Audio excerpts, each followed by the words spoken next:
Quand j'étais plus jeune, je vivais avec la croyance erronée que le respect pouvait être gagné simplement par des efforts. Je me dépensais sans compter, essayant de plaire à tout le monde, espérant que ma gentillesse serait récompensée par du respect. Mais la réalité était très différente. Un jour, je me suis tenu devant le miroir et je me suis demandé pourquoi ne suis-je pas respecté. Mais après avoir tant essayé, ce moment m'a ouvert les yeux sur une nouvelle compréhension du respect. J'ai réalisé que ce n'était pas seulement mes actions, mais les habitudes ou ce que j'avais qui trahissaient ma valeur personnelle. J'avais permis à des habitudes négatives et à un manque de confiance de me transformer en une ombre de moi-même. Le respect n'est pas un cadeau que l'on peut prendre aux autres si est le résultat de vivre en accord avec ses valeurs. Dans cet article, je vais partager les leçons profondes que j'ai apprises dans mon parcours pour retrouver le respect de soi. Explorons comment éliminer les habitudes négatives qui vous retiennent et ouvrir la porte à une confiance en soi qui vous fera vous tenir droit aux erreurs des autres. Si vous cherchez des moyens de gagner un véritable respect, préparez-vous. Ce voyage vous mènera non seulement à être respecté par les autres, mais vous allez également découvrir la force intérieure que vous n'avez jamais su que vous aviez. Première partie, toujours faire des excuses. Laissez-moi vous dire la vérité, faire des excuses est le moyen le plus rapide de garantir que vous ne serez jamais respecté. Je sais que nous le faisons tous, ou vous pourriez penser que votre excuse est parfaitement légitime, que ce n'est pas votre faute si quelque chose est mal passe. Peut être que c'était le trafic, ou que votre collègue ne vous a pas donné les informations à temps, ou que la vie arrive, et n'est-ce pas? Mais voici la dure vérité, personne ne se soucie de vos excuses. Les gens respectent les résultats, pas les raisons. Je me souviens d'une période de ma vie où j'ai été plein d'excuses. J'y arrivais toujours en retard, blâmant le trafic ou un événement aléatoire qui venait de se produire. Je pensais que tant que j'avais une raison, c'y était bon. Mais finalement, j'ai remarqué que peu importe la validité de l'excuse. Les gens ont commencé à me voir comme quelqu'un de peu fiable. Mes amis ne me faisaient plus confiance pour arriver à l'heure. Mon patron ne cesse de me confier des projets importants. Et même ma famille a subtilement cessé de compter sur moi. Je perdais du respect à droite et à gauche et je ne comprenais pas pourquoi. La vérité est que les excuses ne vous font pas paraître responsable, elles vous font paraître faible. Elles montrent que vous n'êtes pas en contrôle de votre vie. Et laissez-moi vous dire, rien n'est le respect plus que de montrer aux gens que vous n'êtes pas en contrôle.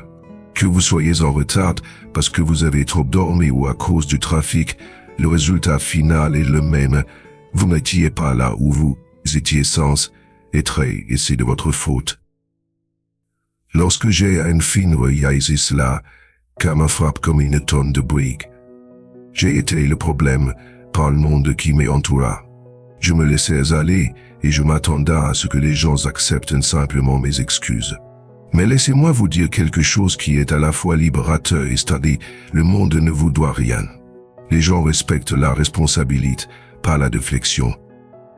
Je me souviens une fois, après être encore arrivé en retard et avoir donné mon excuse habituelle de trafic, quelqu'un a dit « Eh bien, pourquoi n'êtes-vous pas parti plus tôt ?» Cela m'a blessé, mais vous savez quoi? Ils avaient raison. Et c'est là que j'ai compris. Chaque fois que je faisais une excuse, j'ai manqué essentiellement que je n'étais pas responsable de ma propre vie. Comment pouvais-je espérer que quiconque respecte cela? Voici où le message profond entre en jeu. Les excuses ne sont pas seulement des mots, ce sont un état d'esprit.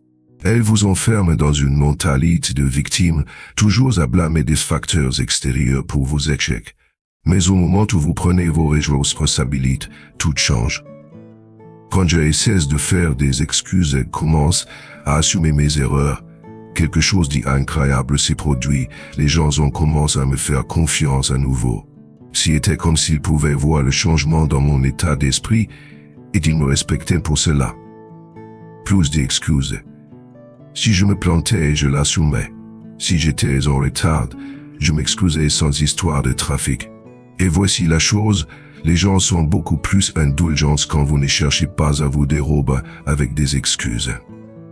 Ils peuvent respecter quelqu'un qui dit oui, c'était ma faute.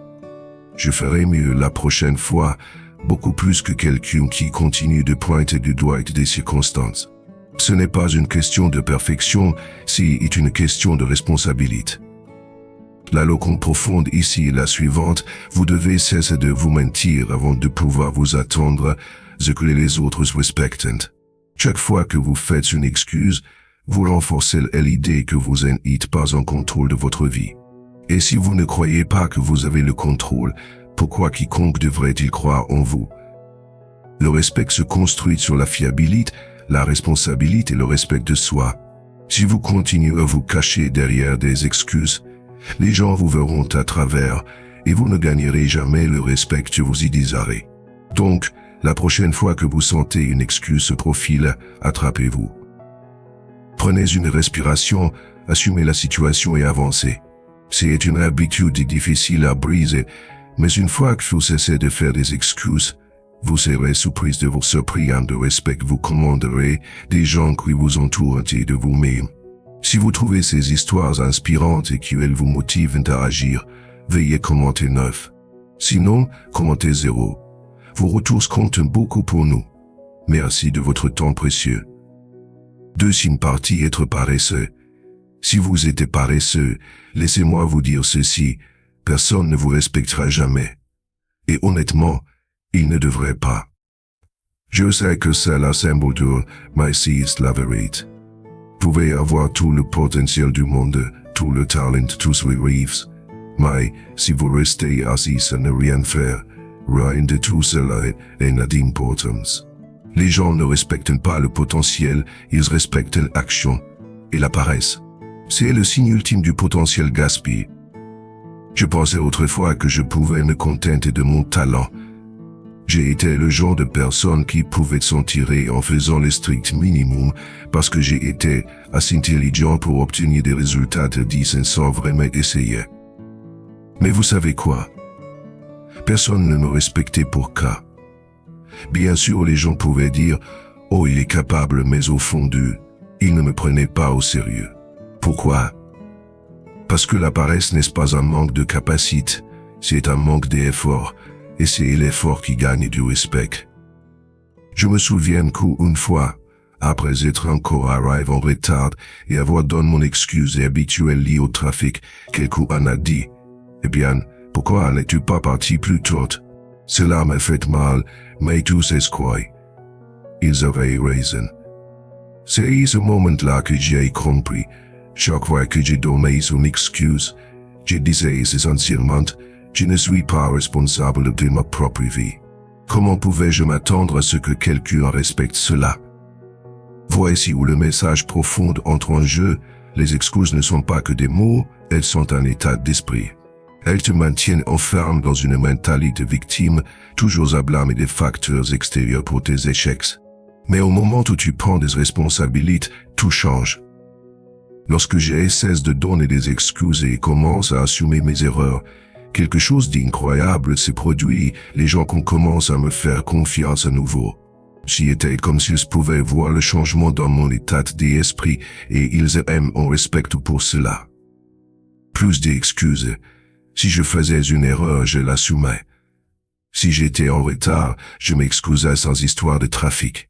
Et voici la chose, les gens sont beaucoup plus indulgents lorsque tu ne cherches pas à te faufiler avec des excuses. Ils peuvent respecter quelqu'un qui dit oui, c'était ma faute. Je ferai mieux la prochaine fois, beaucoup plus que quelqu'un qui ne fait que pointer du doigt les circonstances. Ce n'est pas une question de perfection, c'est une question de responsabilité. La leçon importante ici est la suivante, tu dois cesser de te mentir à toi-même avant de pouvoir espérer que les autres te respectent. Chaque fois que tu donnes une excuse, tu renforces l'idée que tu n'as pas le contrôle de ta vie. Et si tu ne crois pas avoir le contrôle, pourquoi quelqu'un autre devra-t-il croire en toi? Le respect repose sur la fiabilité, la responsabilité et l'estime de soi. Si tu continues à te cacher derrière des excuses, les gens verront travers celles-là et tu ne gagneras jamais le respect que tu disas. Donc, la prochaine fois que tu sais une excuse pointer au bout de son nez, attrape-toi. Prends une respiration, assume la situation et avance. Si c'est une habitude difficile à briser, mais une fois que tu arrêtes de faire des excuses, tu seras surpris de voir à quel point tu demanderas plus de respect de la part des personnes qui t'entourent et de toi-même. Si tu trouves ces histoires inspirantes et qu'elles te motivent à agir, merci de commenter 9. Sinon, commente 0. Ton retour est très important pour nous. Merci pour ton temps précieux. Partie 2. Être paresseux. Si tu es paresseuse, laisse-moi te dire ce qui personne ne te respectera jamais, et honnêtement, je sais que cela peut être sensible à vie, mais c'est la vérité. Tu peux recevoir tout le potentiel du monde, tout le talent, tous les rêves, mais si tu restes assis à ne rien faire, rien de tout cela n'a d'importance. Les gens ne respectent pas le potentiel, ils respectent les actions et la paresse. C'est le signe ultime d'un potentiel gaspillé. Je pensais autrefois que je pouvais m'en sortir grâce à mon talent. J'ai été le genre de personne qui pouvait se contenter de faire le minimum parce que j'étais assez intelligent pour obtenir des résultats dits sans vraiment essayer. Mais tu sais quoi? Personne ne me respectait pour cela. Bien sûr, les gens pouvaient dire « Oh, il est capable », mais au fond, ils ne me prenaient pas au sérieux. Pourquoi? Parce que la paresse n'est pas un manque de capacité, c'est un manque d'effort, et c'est l'effort qui mérite le respect. Je me souviens d'un moment précis où cela m'a frappé de plein fouet. Je travaillais sur un projet de groupe, et tout le monde avait fourni des efforts sauf moi. Je pensais que je pouvais juste arriver, contribuer un peu ici et là, et laisser les autres gérer le gros du travail. Mais lorsque nous avons présent, les efforts de chacun étaient évidents sauf les miens, et les regards que j'ai reçus après la déception subtile mais indiscutable oncle montre que j'avais perdu le respect. Je ne les avais pas seulement du coup, je m'étais égalé Mathieu. Ce n'était même pas une question de projet, c'était le fait que je ne faisais pas ma part. Les gens pouvaient le voir et ils ont perdu le respect pour moi, tout simplement. La chose à propos de la paresse, c'est qu'elle est incroyablement visible. Tu pourrais penser que les gens ne remarquent pas quand tu ne fais pas d'efforts, mais ils le font. Ils remarquent quand tu ne fais pas ta part, quand tu coupes les coins ou quand tu évites le travail dur. Et le pire, c'est contagieux. La paresse entraîne les autres vers le bas avec toi. Ils cessent d'attendre beaucoup de toi, et c'est la mort du respect là-bas. Lorsque les gens s'attendent donc pas à ce que tu contribues, que tu travailles dur, ou que tu passes, ils cessent de te voir comme quelqu'un de précieux. Voici le message profond, la paresse est une forme d'auto-sabotage. Ce n'est pas seulement une question d'être trop fatigué ou par motif. C'est un état d'esprit et tout te convaincre que tu peux t'y en sortir sans effort. Mais la vérité, c'est qu'à chaque fois que tu choisis la paresse, tu choisis de rester petit. Tu te dis que le confort est plus important que la croissance. Et crois-moi, les gens respectent la croissance, pas le confort. J'ai dû apprendre cette leçon à mes dépens. Je pensais autrefois que prendre le chemin facile signifiait que j'étais intelligent, que je pouvais économiser de l'énergie et m'en sortir. Mais voici ce que je n'ai pas réalisé. Le succès ne repose pas seulement sur le talent ou l'intelligence, il repose sur la persistance, le travail acharné et la dédication. Les gens qui sont respectés sont ceux qui traversent l'inconfort, qui prennent des tâches difficiles et qui se présentent même quand ils n'en ont pas envie. La paresse est l'opposé de tout cela. Cela montre que tu n'es pas prêt à te dépasser, et si tu n'es pas prêt à le faire, pourquoi quelqu'un devrait-il te respecter? Tu ne peux pas cacher la paresse. Elle se manifeste dans la façon dont tu te comportes, dans la manière dont tu parles de ton travail et dans la façon dont tu abordes les défis. Les gens peuvent dire quand tu es en pilotage automatique. Ils peuvent voir quand tu ne donnes pas tout et cela se reflète dans la façon dont ils te traitent. Si tu es paresseuse, Ne t'attends pas à ce que les gens te fassent confiance avec des responsabilités. Ne t'y attends pas à ce qu'ils te regardent comme un leader. Partie 3. Négliger son apparence personnelle. Voici quelque chose que les gens ne vous diront pas souvent. La façon dont vous vous présentez en dit plus sur vous que vous ne le pensez. Et si vous négligez votre apparence personnelle, ne vous attendez pas à ce que quiconque vous respecte. Je sais ce que vous pensez probablement, mais n'est-ce pas superficiel de juger quelqu'un en fonction de son apparence? Bien sûr, cela peut sembler superficiel en surface, mais la vérité est que votre apparence est le reflet de la mesure dans laquelle vous vous respectez. Et si vous ne pouvez pas vous respecter, pourquoi quelqu'un d'autre le ferait-il? J'ai été l'une de ces personnes qui pensaient que est-ce que quelqu'un peut bien faire. Les gens devraient aimer pour qui je suis, pas pour mon apparence. Alors je me levais et je mettais ce qui était propre et j'y allais. Je pensais que j'étais authentique, mais en réalité, j'ai échité du paresseux. Et vous savez quoi? Californie se voyait. Les gens ne me prenaient pas au sérieux. Je ne capturais pas l'attention lors des réunions et je n'y donnais certainement pas l'impression d'une personne qui avait tout sous contrôle. Un jour j'ai eu un déclic. Je me souviens d'être entre danse, en venant en sud-portant vêtu de vêtements de froisse, avec les cheveux en désordre, et ayant l'air de quelqu'un ou qui ne se souciait de rien. Et c'est l'image que j'ai renvoyée, celle d'une personne qui ne se souciait pas. Puisque je suis entré dans la pièce, j'ai pu sentir la différence dans la façon dont les gens interagissaient avec moi. Je n'étais pas pris au sérieux, et je n'étais certainement pas traité avec respect. Pendant ce temps, ceux qui m'entouraient et qui avaient fait des efforts pour leur apparence attiraient instantanément l'attention.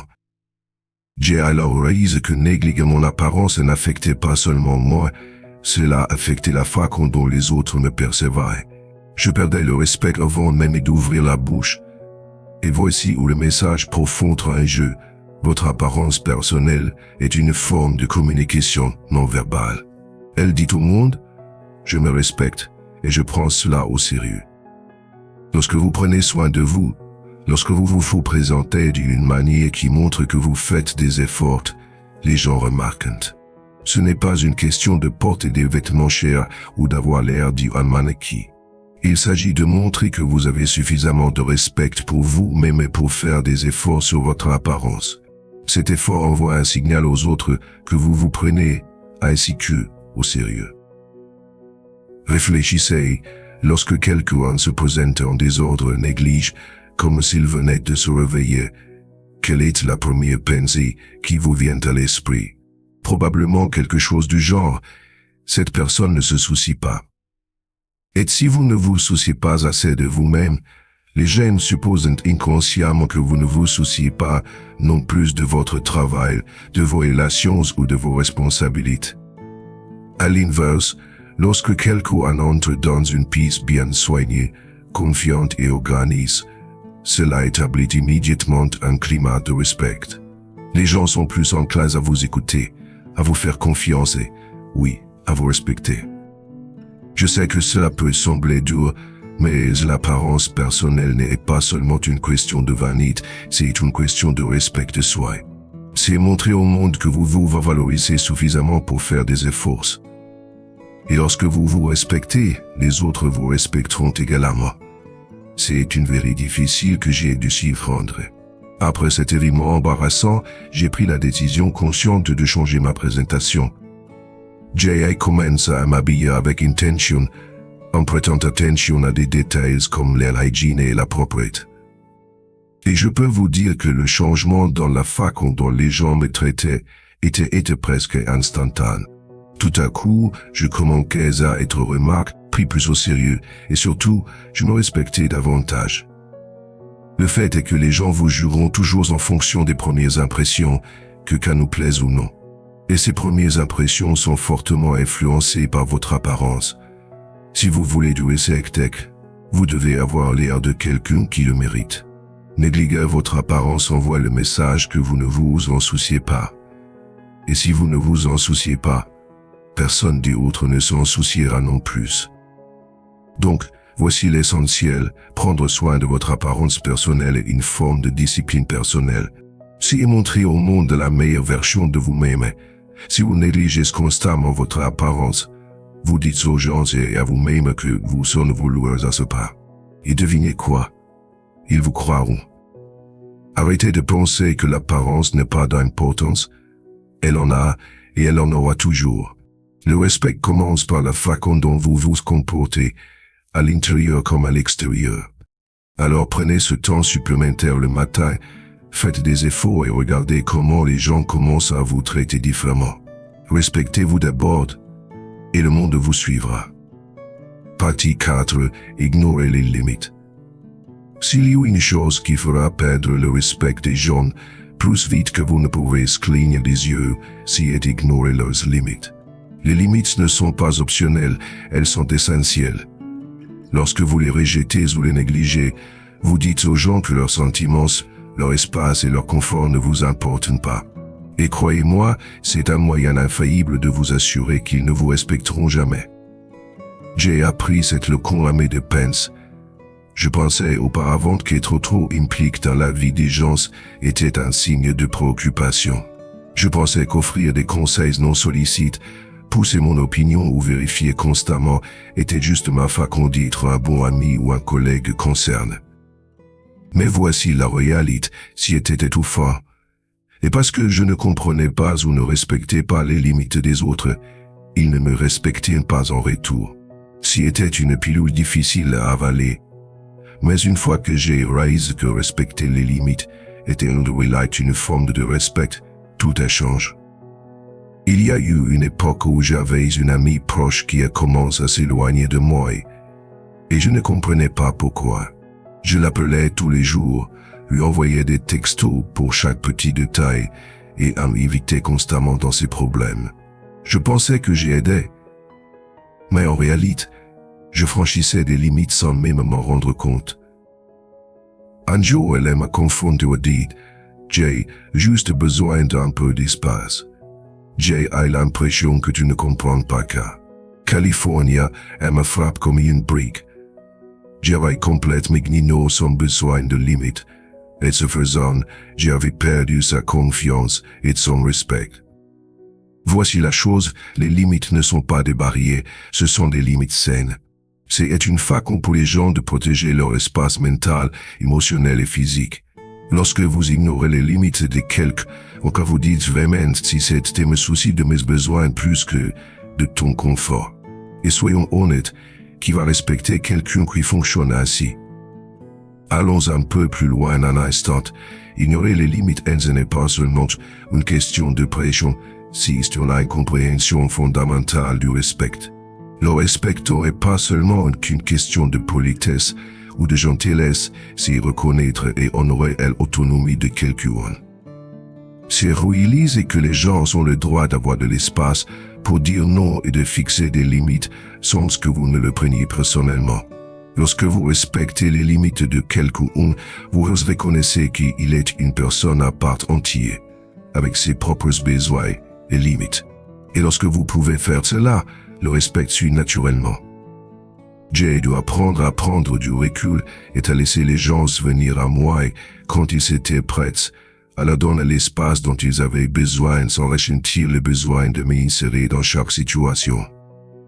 Et voici la chose amusante quand j'ai commencé à respecter les limites des autres, ils ont commencé à me respecter davantage. Les relations sont devenues plus fortes, plus authentiques, et je n'étais plus perçu comme la personne qui ne pouvait pas saisir un indice. Mais ignorer les limites ne concerne pas seulement les interactions sociales, cela se manifeste aussi au travail. Peut-être avez-vous un collègue qui préfère travailler de manière autonome, mais vous continuez à le pousser à fournir des mises à jour ou des commentaires constants. Ou peut-être avez-vous un patron qui valorise la communication directe, mais vous inondez constamment d'informations inutiles, dépassant ainsi la limite de son temps. Dans ces situations, vous ne faites pas que déranger les gens, vous perdez leur respect parce que vous ne respectez pas leur temps, leur espace ou leurs préférences. Voici la vérité profonde, les limites ne consistent pas seulement à tenir les gens à l'écart, Elles visent à maintenir des relations saines. Et des relations saines sont fondées sur le respect mutuel. Si vous ne pouvez pas respecter les limites de quelqu'un, vous ne pouvez pas vous attendre à ce qu'il vous respecte non plus. C'est une voie double sens. En honorant les limites que les gens établissent, vous leur montrez que vous appréciez leur confort et leur autonomie, et c'est construit un respect durable. Pensez comme ceci, chaque fois que vous ignorez une limite, vous érodez la confiance que quelqu'un a en vous. Et sans confiance, il ne peut y avoir de respect. Les gens commenceront à vous éviter, à se distancer, et à vous pousser silencieusement hors de leur vie, parce qu'ils ne se sentent pas en sécurité autour de vous.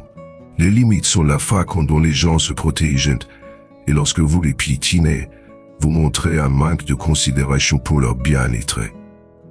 Donc, si vous voulez du respect, vous devez commencer à faire attention aux limites. Apprenez à reconnaître quand quelqu'un en fixe une, que ce soit de manière subtile ou directe. Ne le prenez pas personnellement, voyez plutôt cela comme une opportunité de leur montrer que vous les repérez. Lorsque vous commencez à faire cela, vous constaterez que les gens commenceront également à vous respecter davantage. Ils vous feront confiance, se sentiront en sécurité autour de vous, et vous approcheront davantage parce que vous êtes quelqu'un qui comprend l'importance de l'espace personnel et du bien-être émotionnel. Partie 5. Prendre le crédit pour le travail des autres. Prendre le crédit pour le travail de quelqu'un anti-autre est un des moyens de plus rapides de perdre le respect non seulement de la personne dont vous avez volé l'effort, mais de tous ceux qui en sont témoins. C'est une habitude malhonnête et égoïste qui fera que les gens vous mépriseront, et une fois que cette bonté est brisée, il est incroyablement difficile de la reconstruire. Cette habitude est pas seulement contraire à l'éthique, c'est un moyen de saboter votre réputation. J'ai vu cela se dérouler de mes propres yeux, et je vais être honnête, ce n'est pas quelque chose dont je suis fier. Au début de ma carrière, j'étais désireux de me faire un nom, de me démarquer dans un projet d'équipe. J'ai contribué de manière significative, mais l'un de mes collègues a vraiment fait des efforts supplémentaires. Quand est venu le moment de présenter les résultats, j'ai subtilement formulé les mots pour donner l'impression que j'avais fait plus de travail que ce que j'avais réellement fait.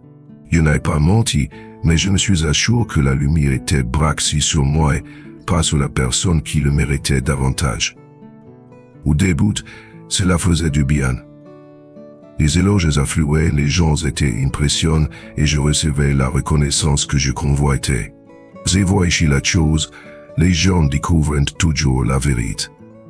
Il n'a pas fallu longtemps avant que mon collègue ne réalise ce qui s'était passé, et bientôt d'autres l'ont également compris. Et l'admiration dont j'avais bénéficié s'est rapidement transformée en scepticisme et en déception. Ce fut une leçon difficile. Le respect ne s'acquiert pas par des raccourcis, il se mérite par l'intégrité, la collaboration et l'honnêteté. Et si est là que le message plus profond entre en jeu. Voler le crédit n'est pas seulement une question de blesser les autres, c'est une question de se blesser soi-même. Lorsque vous prenez le crédit pour le travail de quelqu'un d'autre, vous dites essentiellement « Je ne fais pas confiance à mes propres capacités pour me tenir sur mes propres pieds ». C'est un reflet d'insécurité et de peur, pas de force.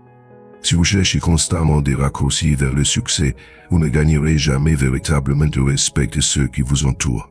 Le respect est ancré dans l'authenticité, quelque chose que le vol de crédit contredit complètement. Pensez aux dommages à long terme que cette habitude peut causer. Une fois que les gens vous voient comme quelqu'un qui ne donne pas ce crédit où il est dû, vous devenez connu comme quelqu'un qu'on est allumé. Les collègues essaieront de collaborer avec vous, les amis ne vous feront pas confiance, et les gens en général vous garderont à distance parce qu'ils savent que vous savez toujours. J'ai vu cela se produire chez d'autres également. J'ai été témoin de personnes talentueuses qui ont perdu des promotions, des amitiés et des opportunités, tout cela parce qu'elles avaient développé une réputation de prise de crédit pour le travail des autres. Et croyez-moi, une fois que cette étiquette est collée, il est difficile de s'en débarrasser. Voici la réalité lorsque vous prenez le crédit pour les efforts de quelqu'un d'autre. Vous ne volez pas seulement leur travail, vous volez leur sentiment d'accomplissement. Vous les privez de la satisfaction qui vient d'y être reconnue pour leur contribution. Imaginez à quel point cela peut être démoralisant. Nous voulons tous nous sentir valorisés pour notre travail acharné et lorsque quelqu'un nous le retire, cela crée du ressentiment et de la méfiance. À long terme, vous brûlez des ponts que vous ne pourrez plus être jamais reconstruire. Et n'oublions pas, prendre le crédit est une forme de trahison. Cela signifie dire à quelqu'un « je vois tes efforts, mais je me soucie plus de mon propre succès que de reconnaître les tiens ». C'est une énorme violation de la confiance, et une fois la confiance brisée, le respect suite. Les gens ne sont pas naïfs, ils peuvent voir quand quelqu'un essaie de monopoliser la vedette. Et même s'ils ne vous donnent pas immédiatement, ils s'en souviendront avec le temps. Cette habitude érodera tout respect que vous avez construit et vous vous retrouverez isolé. Maintenant, je ne dis pas que vous devriez minimiser vos contributions. Si vous avez travaillé dur et méritez une reconnaissance, assumez-la. Mais donnez également crédit là où c'est dû. Célébrez les efforts de ceux qui vous ont aidé en cours de route. En fait, partager le crédit ne diminue pas votre succès, cela l'amplifie. Cela montre que vous avez suffisamment confiance en vos propres capacités pour reconnaître les contributions des autres. Les gens respectent les leaders qui élèvent les groupes à ceux qui poussent les autres vers le bas. Voici la vérité profonde. Le succès obtenu au détriment du travail et l'acharnement des autres n'est pas un vrai succès, c'est être eux. Et avec le temps, cela vous rattrapera. Vous pouvez penser que vous gagnez sur le moment, mais à long terme vous perdez.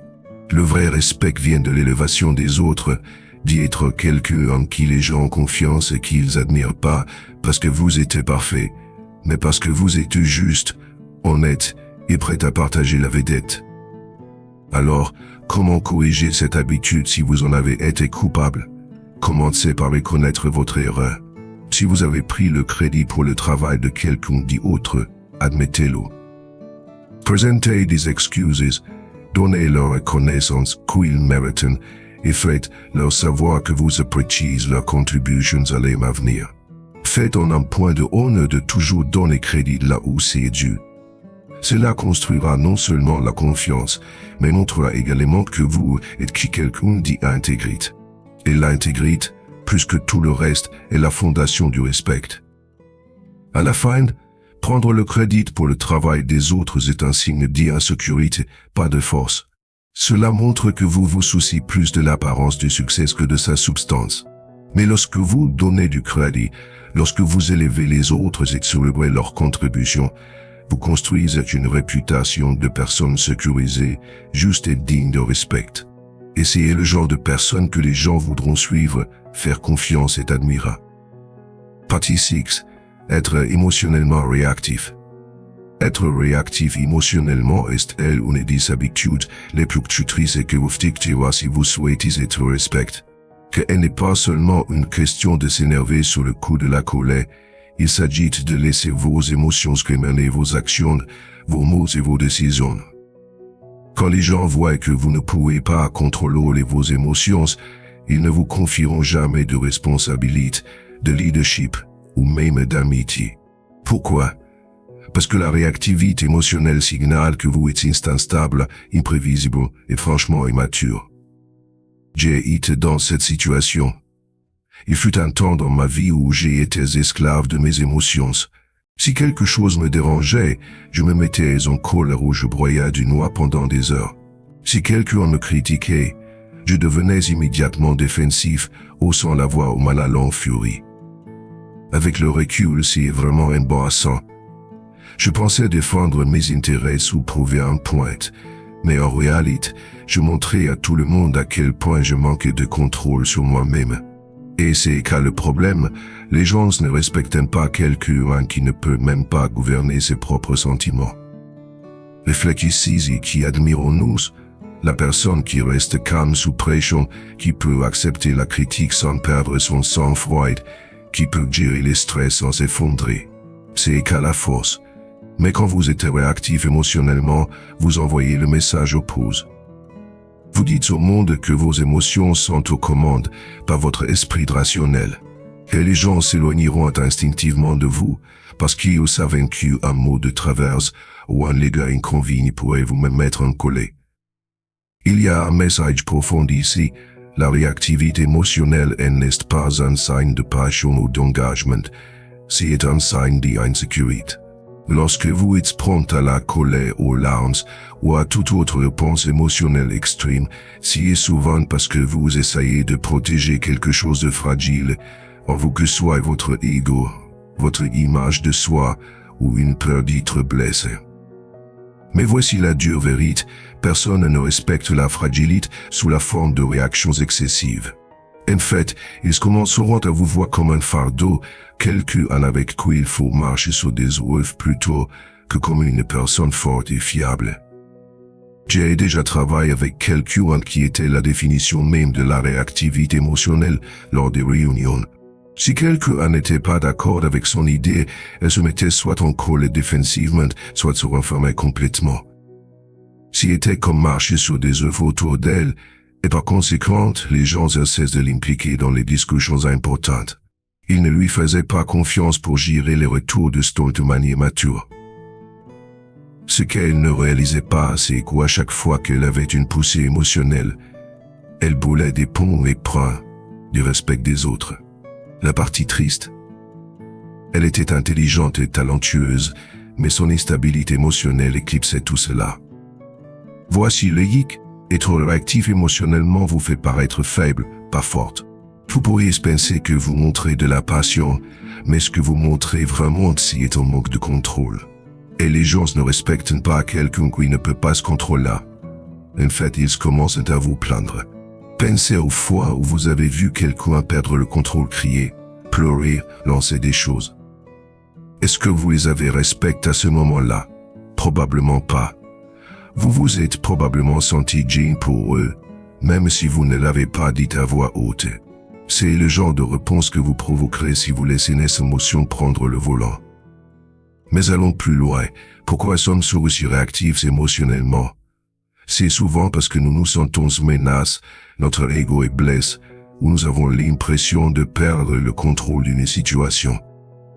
Alors, nous nous déchaînons pour retrouver ce sentiment de pouvoir. Mais le véritable pouvoir ne réside pas dans l'explosion, il réside dans le maintien de votre calme lorsque tout autour de vous s'effondre. Quand vous pouvez rester calme, même face à la critique, au stress ou à la confrontation, les gens vous verront comme quelqu'un en ayant une vraie force. Et c'est là que le respect entre en jeu. Les stoïciens étaient des maîtres du contrôle émotionnel. Ils croyaient que bien que nous ne puissions pas contrôler les événements externes, nous pouvons toujours contrôler notre réponse interne. Si est la clé, votre réponse est votre pouvoir. Vous pouvez choisir de réagir émotionnellement ou vous pouvez choisir de rester ancré. Lorsque vous restez ancré, vous gagnez non seulement du respect, mais vous gagnez également le contrôle de la situation elle-même. Parce que lorsque vous êtes calme, vous pensez clairement, vous prenez de meilleures décisions, vous ne dites pas des choses que vous regretterez plus tard, vous ne brûlez pas de ponts et vous maintenez votre dignité. Il y a un moment personnel que je n'oublierai jamais. J'ai été une fois dans une dispute houleuse avec un ami proche. Les choses s'intensifiaient rapidement et j'ai été sur le point de perdre le contrôle.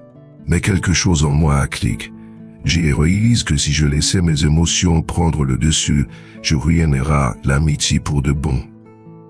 Alors j'ai pris une grande respiration, j'ai fait un pas en arrière et je me suis calme. Je n'ai pas crié, je n'ai pas répliqué. Au lieu de cela, j'ai écouté et grâce à cela, nous avons pu avoir une vraie conversation et résoudre le problème. Si j'avais réagi émotionnellement, j'aurais perdu quelqu'un d'important dans ma vie.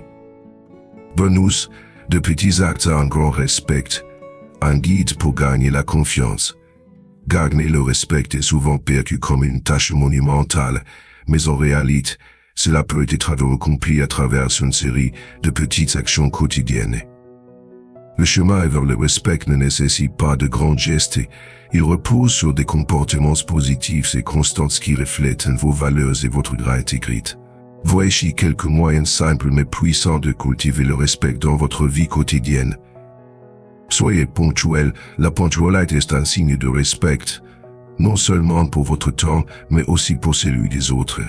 Lorsque vous arrivez à l'heure, vous démontrez que vous valorisez le temps et les efforts de ceux qui vous entourent. Cette petite habitude peut avoir un impact significatif sur la manière dont les gens vous perçoivent. Que ce soit pour une réunion, un rendez-vous de journée ou tout autre engagement. Être ponctuel renforce la confiance et montre que vous êtes fiable. Pratiquez l'écoute active. Les gens se sentent respectés lorsqu'ils sont entendus. En pratiquant l'écoute active en accordant votre attention totale, en maintenant un contact visuel et en répondant de manière appropriée, vous montrez que vous valorisez leurs pensées et leurs opinions. Cet engagement favorise des liens plus profonds et un respect mutuel. Et n'oubliez pas que l'écoute est tout aussi importante que la parole. Elle crée un espace où chacun se sent valorisé. Faites des compliments sincères. Les compliments peuvent avoir un long chemin à parcourir dans la construction du respect. Lorsque vous reconnaissez les efforts ou les réalisations de quelqu'un de manière sincère, cela montre que vous reconnaissez et appréciez leur travail acharné. Cette habitude non seulement élève les autres, mais reflète également positivement sur vous. Elle cultive une culture de respect et d'appréciation dans votre environnement. Soyez responsable. Reconnaître vos erreurs est un aspect crucial pour gagner le respect. Lorsque vous assumez la responsabilité de vos actions, vous démontrez votre intégrité et votre maturité. Excuser lorsque vous avez tout et faire amende honorable non seulement vous attire le respect, mais renforce également vos relations. Les gens respectent ceux qui peuvent admettre leurs défauts et égoïstes et eurent du eux. Respecter les limites des autres, comprendre et respecter les limites personnelles est essentiel dans toute relation. Cela signifie être conscient du temps, de l'espace et des besoins émotionnels des autres. Lorsque vous honorez ces limites, vous communiquez que vous valorisez la personne en tant qu'individu. Cela favorise un sentiment de sécurité et de respect dans vos interactions. Soyez cohérents, c'est essentiel dans la construction du respect. Lorsque vous vous comportez de manière fiable, les gens savent à quoi attendre de vous. Cette fiabilité s'étend à vos valeurs et à vos actions, renforçant ainsi votre intégrité. Être constant dans votre comportement aide les autres à vous faire confiance et à vous voir comme quelqu'un qui reste ferme dans ses principes. Exprimez votre gratitude. Un simple merci peut faire une différence significative. Exprimer sa gratitude non seulement reconnaît les contributions des autres, mais renforce également les comportements positifs. Lorsque les gens se sentent appréciés, ils sont plus susceptibles de vous respecter en retour. Cette habitude crée un cycle positif de respect mutuel. Rester calme sous pression. Dans des situations stressantes, maintenir son calme démontre de la force et de l'intelligence émotionnelle. Lorsque les autres voient que vous gérez les défis avec grâce, cela construit du respect et de l'admiration. Cela montre que vous êtes capable de gérer vos émotions, et cette stabilité est une qualité recherchée chez ses leaders et les amis. Faites preuve de gentillesse. De petits actes de gentillesse peuvent laisser une duration durable. Que ce soit en tenant la porte pour quelqu'un, en aidant un collègue avec une tâche, ou simplement en offrant un sourire, ces gestes construisent une atmosphère positive. La gentillesse favorise la bonne volonté et crée un environnement où le respect prospère. Soyez vous-même, l'authenticité est attrayante et commande le respect. Lorsque vous êtes fidèle à vous-même, vous inspirez les autres à faire de même. Acceptez votre individualité et vos valeurs montrent de la confiance. Et les gens respectent ceux qui sont à l'aise dans leur propre peau. En vous concentrant sur ces petites actions percutantes, vous pouvez cultiver une réputation de respect qui va au-delà des mesures superficielles. La clé est la cohérence, intégrer ces comportements dans votre routine quotidienne. Avec le temps, ces petits actes non seulement vous gagneront le respect des autres, mais approfondiront également votre respect de soi crée un cycle positif qui enrichit vos relations et votre vie. Commentez dès aujourd'hui en intégrant une ou deux de ces habitudes dans votre routine et observez comment cela transforme la façon dont des gens vous perçoivent et interagissent avec vous. En fin de compte, le respect n'est pas seulement une question de la manière dont les autres vous perçoivent, c'est aussi une question de la façon dont vous vous percevez vous-même. Le chemin pour gagner le respect commence par l'introspection et un engagement envers la croissance personnelle. En vous débarrassant des habitudes toxiques qui vous ont retenu, vous ouvrez la porte à une version plus authentique de vous-même, celle qui irradie de confiance et d'intégrité. Et n'oubliez pas que les personnes que nous respectons le plus sont celles qui assument leurs forces et leurs faiblesses. Elles font face aux défis de front, apprennent de leurs erreurs et s'efforcent continuellement de s'améliorer. Alors demandez-vous, vos habitudes quotidiennes vous élèvent-elles ou vous tirent-elles vers le bas? Acceptez le défi de la transformation. Chaque petit pas que vous faites vers le respect de soi et la responsabilité d'ouvrir la voie au respect que vous recherchez auprès des autres. Il est temps de prendre votre pouvoir, de cultiver des habitudes positives et de devenir le genre de personne que les autres admirent non pas parce que vous les exiguez, mais parce que vous l'avez gagné par vos actions et votre intégrité. Le chemin ne sera peut-être pas toujours facile, mais la récompense dit un respect sincère à chaque effort. Alors, êtes-vous prêt à apporter un changement? Commencez aujourd'hui en identifiant une habitude toxique que vous pouvez éliminer et remplacer par une habitude positive. Votre futur vous et le respect que vous méritez vous remerciera.